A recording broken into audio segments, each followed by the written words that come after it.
والله يدعو إلى دار السلام ويهدي من يشاء إلى صراط مستقيم.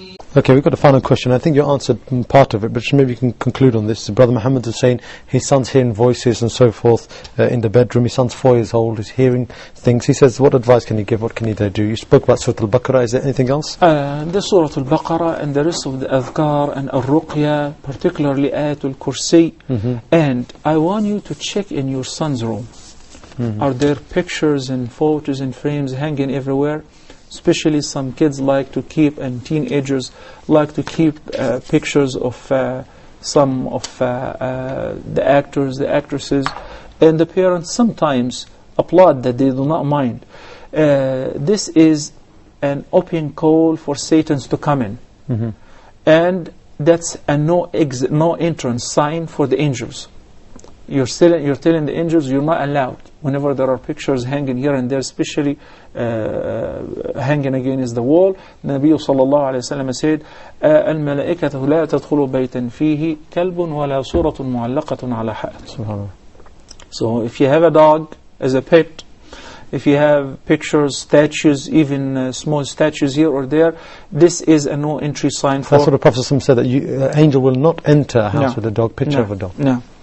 Okay. This is one thing. The second, if the house, sometimes the people listen to songs with music and watch those awful channels, video clips, and people singing with music and women and all of that, this is also a no entrance sign for the angels and an open invitation for Satan. So imagine a house.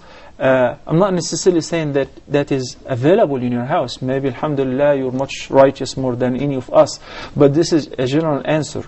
Once one of my colleagues, who was my colleague in middle school and so on, he came to me once and he said that he's seen things and he feels that he's possessed by the jinn and his life has become miserable. So when I went to visit him, I saw the pictures everywhere, records of singers and dancers. So I said, look, the first step in the remedy is we have to get rid of all of that. And subhanAllah, in a month period of time, after he got rid of that and he started making wudu and praying on time, things have become straight, and his life was straightened, and he became a very ordinary person.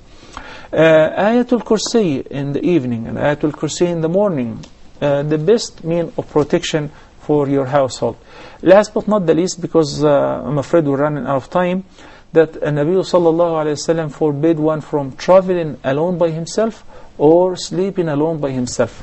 So that's why I ask you, if you have other children, sons, who can share with him the room, make sure, if he is frightened, that you give him some company, or make sure the door is open so that he does not feel lonely.